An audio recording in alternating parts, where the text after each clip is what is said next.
Hi, welcome back to Game Room Crafts. I'm Kelly. This is my game room. Let's play. Today we're going to try a new mold that I just got in from Amazon. We'll link it in the description below. It is the baby dragon. And once we cast said dragon, he will go inside of his egg, which I bought this because I figured we could also use the egg for other things. Okay, so today I'm going to color in my dragon with this chameleon powder golden blue green, which I do not have a link for. We got these from Temu. So if you look it up, I'm sure it'll be there. It was a whole set of 12. Okay, so get all this powder off of this cover so that the next time we close it, it doesn't get all yucky. And we just drop it right into Mr. Dragon there. Okay. So I'm going to use a brush instead of my little makeup sponge because that is not going to get into these. See, there's lots of these tiny little nooks and crannies down in here. And we need to get all that powder in there and burnished in well. And that sponge was just a little too big to fit in those spaces. So I'm going to do that. All in there. I hope I am in frame for you. If not, I apologize. I do have a tendency to bring things into my chest to do because it's easier for me not thinking about whether or not you can see what I'm doing. I'm not used to working on camera. I'll get there. I'm trying. And this is a color shift chameleon powder, so it is going to change depending on which way you're looking at it in the light, what color you're backing it with. Now, we have discovered through much trial and error and also through videos that we have seen, specifically Wendy at Toonpish Crafts, that chameleon powders work much better when backing it in a dark color, black, blue. Dark colors make those chameleon powders really pop. You get a totally different vibe if you do it using white or another color like that. So we're gonna just look at all that. Yeah, I don't like to waste. Let's drop it in here. There we go. There we go. Now we do the other side. Now, this dragon, I'll tell you what, I've been wanting it for a while, but I was hesitant to do it only because the way this works is you cast the two sides of the dragons and then you glue them together. And I was worried, like, how is that gonna... Glue is not my friend. Unless, of course, I was trying to glue my fingers together, and then, yes, we are best of friends. So, no, we're going to try this. I'm thinking we'll probably use E6000 to put it together. You know, you could hot glue it. You could try UV resin, but because it's going to be dark when I cast it, I don't know how that will work. And UV resin and I don't really get along very well. I mean, I try. I have tried. To be fair, the light I had before was not strong enough. I think that they are as colored as they're going to get right now. So, close this up before I drop it because I will drop it. That's just me. I is clumsy. And I'm going to clean off my brush. Okay. And then I'm going to go over to my casting table and see you there. And we're back, and I have 50 ml of epoxy resin, to which I'm going to be adding some of the Recollections black pigment powder. I'm going to put my colors in after I have mixed up. I'm going to be using my new mixer, new toy. I got this from Amazon for a little over $10. I'm going to say $10.50. Comes with the mixer that runs on 2 AA batteries. I got this to be here as a backup to my main mixer that I got a while back, and it's chargeable, but sometimes I forget to charge it. This $10 one comes with 2 paddles, one small and one large, and I can't even tell you how much I appreciate that. I like the large paddle for when I'm making up bigger amounts of resin. And it comes with a stand. So I'm going to mix this up and add a scoop of my black powder, and I'll be right back. Okay, and I have mixed up my Bond Crafter 1-to-1. Found my little spoon.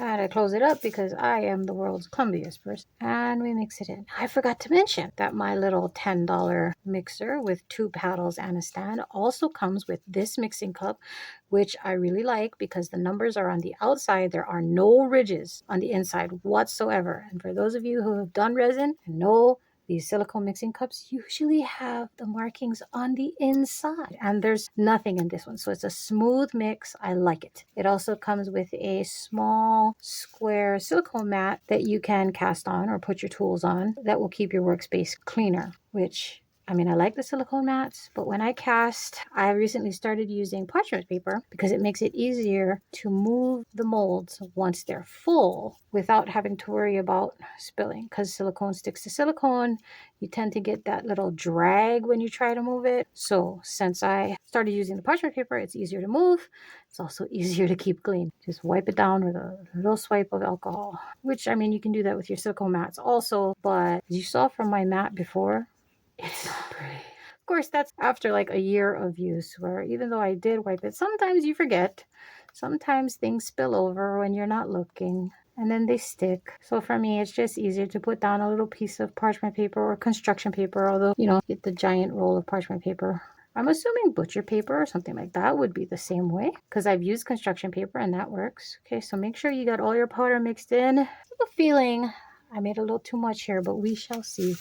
All right, Mr. Dragon, let's get you full. I'm going to pour slowly. Like I said, there were a lot of nooks and crannies in this one. I try and get down in there without dislodging my powder.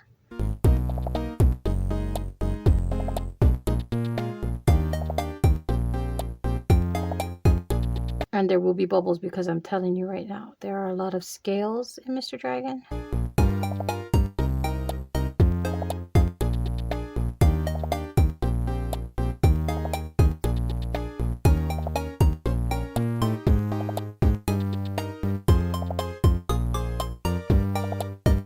Trying not to go over because I don't want to have to clean those up before I glue Mr. Dragon together.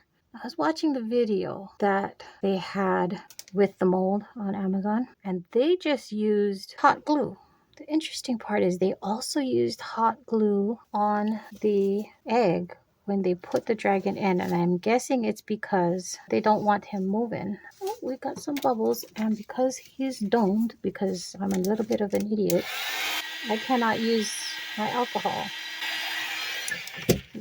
Break the surface tension and send him. Come on, Bubble.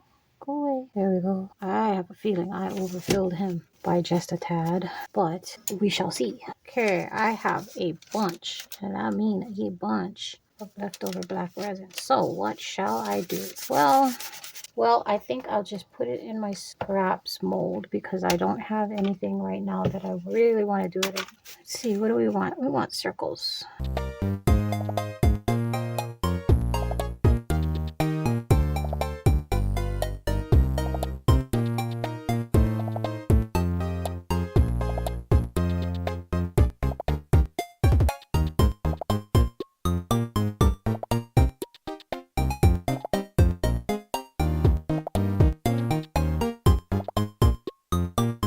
We are going to let these cure, and when we come back, we will put our dragon together and hopefully get him situated in the egg without any big drama.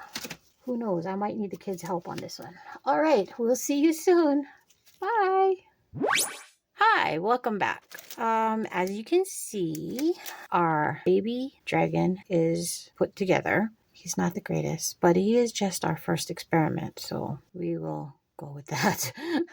What I did was, after he came out of the mold, which I'm so sorry, I forgot to film it at all. When we took him out of the mold, I highlighted his spine and wings with the gold metallic marker. And then I actually did not use I was going to use hot glue, and I should have, but instead what I did was I scuffed him up a little bit, because if you put two smooth surfaces together with any kind of glue, they will not stick.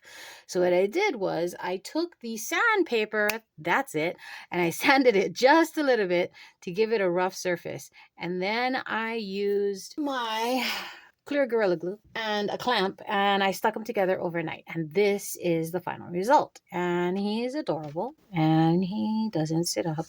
And this is the problem. I do not want his head touching the bottom of this mold. That's not going to be a cute look. I want him floating. So in order to do that, we're going to glue him to a popsicle stick and hope that he will stay where we put him and then remove the popsicle stick after the fact. So that's what this is. And I have my hot glue gun, and I think we have some. Yeah, she's getting ready. Okay. So hot glue, craft stick, kind of centered. We're going to let that sit for a while. Now, here's the thing. It did occur to me that our egg here probably requires deep pour. That's not something I have right now. I don't have deep pour. So we're going to have to pour our egg in at least 2 pours. How big is our egg anyway? Let's see. Okay, ruler, inches. We're talking almost 3.5 inches from bottom to top. So yeah, that would definitely, if you were doing it in 1 pour, deep pour would be the way to go. That's not going to happen here. So what I'm going to do is I'm going to mix up some resin. I'm going to pour it about halfway, and then I will stop. And I'm going to put our dragon in. I'm thinking about halfway should be touching the tip of his head, in which case he should be stable by the time I want to pour the second half, which would be I'm gonna say 2 or 3 hours. I'll probably put it on the heat mat so that it can cure that way. Okay, so I'm gonna mix up some resin. I'll be right back. Okay, so I have mixed up 80 milliliters. For now, I'm not sure that that's actually what's going to go in the egg, but we mixed up 80, and we're going to put in, just to give him a little bit of interest, we're going to drop in a tiny bit of crushed crystal, and I mean a tiny bit. See that? That's not very much at all.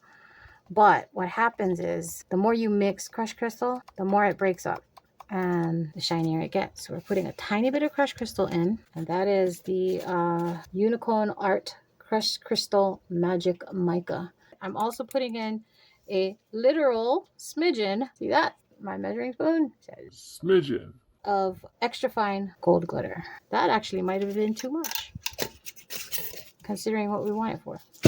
All right, we're gonna give him a little zhuzh.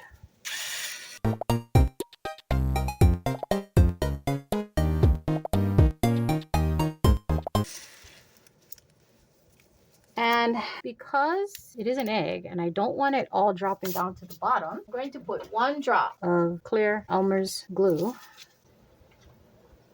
Okay, 1 drop.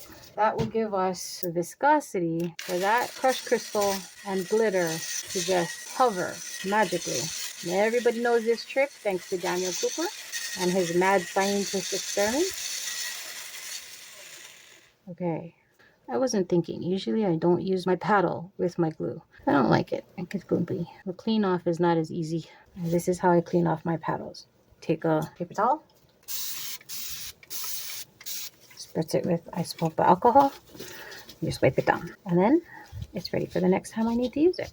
Of course, if ever you don't clean it right away and it dries off, it is silicone, so you can just peel it off. I've had it where it dries up on the shaft before, and I just take my craft knife and scrape away from the paddle because I don't want to cut the paddle. You scrape this way down the shaft. It'll take off anything you left behind and not hurt your silicone.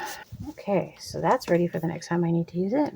So here's our egg, and I'm using a light behind it so that I can see where I want it. I want it a little above our stabilizing stand on the bottom. Kid hates when I do this because it does shorten the life of your mold. However, since we do not have a bubble remover, we're just going to hope that this will help remove any bubbles that are going to go in there. I think what I'm going to do is pour it down the side to lessen the initial splash of it going in. Okay, this stuff, when you put the glue in thick, you have to literally cut it off. I use my scraper. Okay, we're gonna, oh no! Oh no! He came off! That's not good! All right, hold on. I'm going to have to re-glue him. Pause. Okay, so I glued it back on very quickly with our hot glue gun. Hopefully, fingers crossed, he stays. I plopped him in. I don't know if you can see that. I did put him in. And then I poured the remainder of our resin down the side of him, and hopefully that will be all we need to get him to stay. His head is touching the resin and it looks like he's steady. So fingers crossed this works. If not, we will have to go to plan B, which I don't know what plan B is yet. So we'll be back in a couple hours to pour the rest of our egg, and hopefully Mr. Dragon is still where he's supposed to be. A little while later. We're back and we are ready to do our second pour here. Well, technically our third if you count Baby Dragon as our first. I've mixed up another 80 ml of the Bond Crafter 1-to-1. I've added in my Unicorn Art Crushed Crystal and just a tad bit of extra fine gold glitter because our dragon buddy has a little bit of gold on him. He is green and gold. He is color shifting green, although to be honest, I didn't see any color shift there. So, okay, so see how gloopy that is? That's because of the glue. I'm going to get ready to pour him and hope that our dragon stays where we want him. I am not sure that his head actually touched the bottom half of resin that like I thought he did. And it's really hard to tell from our side of the mold. So pull him a little closer. And here we go.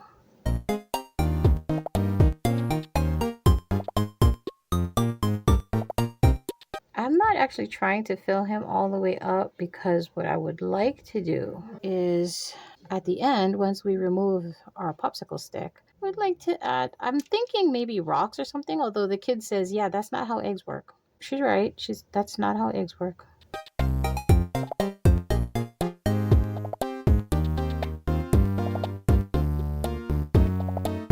Wow, I didn't think this was going to take the whole 80, but it is. And I actually think I may be short. Oh, yeah, he's going to need more. His little bomb's still sticking out the top. Okay, well, I'm going to mix up a little more resin and get him filled, and then we'll be back on demold. See you soon. Many hours later. Okay, we're back, and I believe our egg is ready to be demolded. Now, you can see there are a few micro bubbles around the bottom, but that doesn't matter because eventually, if it turns out well, I'm going to place it in, the kid suggests some kind of nest or something, and that is a quote. I was thinking a volcano, but you know, hey, generations, man. Let's see.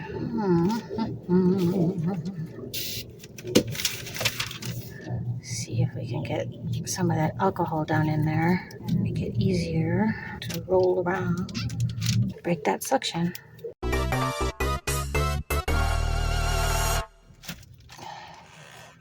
Ooh! Well, that came out easier than I thought it would. Okay, let me wipe off some of this alcohol. I really actually like that. I think there's a little blemish on my mold because you can see a line, and that's actually, you can feel it, not just see it. Okay, well, alrighty, that's all right. There are, like I said, tiny little micro bubbles right around the very edge there, but there was nothing we could really do about that because I did come in and use my long neck lighter on it after it had been sitting for a while. But that gold and unicorn crushed crystal really, I think, added something to it. And he is leaning forward, but if you see his base, he's sitting straight. So he's not touching the front, which is good. That's exactly what we wanted. We wanted him to sit. That's why we used the popsicle stick. And will he stand up straight? And he will. He will stand up straight. So that's lovely.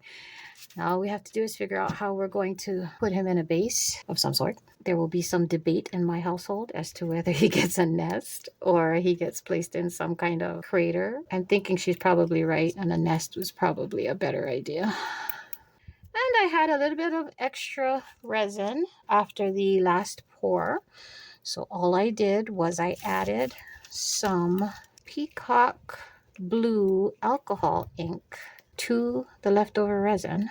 And since we were already working in the egg shape, I made my favorite little egg shape, Bear, which is what we call my husband. We call my husband Bear. So that'll probably end up in his collection, which he has a quite large collection of little friends. This was the alcohol ink that we used. It's the Sigwong Peacock Blue. I added that to the leftover clear resin that had the unicorn crushed crystal and the little bit of extra fine gold glitter and a teeny tiny bit of Elmer's glue. And that is all she wrote. For now, that is all we have. And we'll see you soon with the next video. Thanks for joining us. Bye.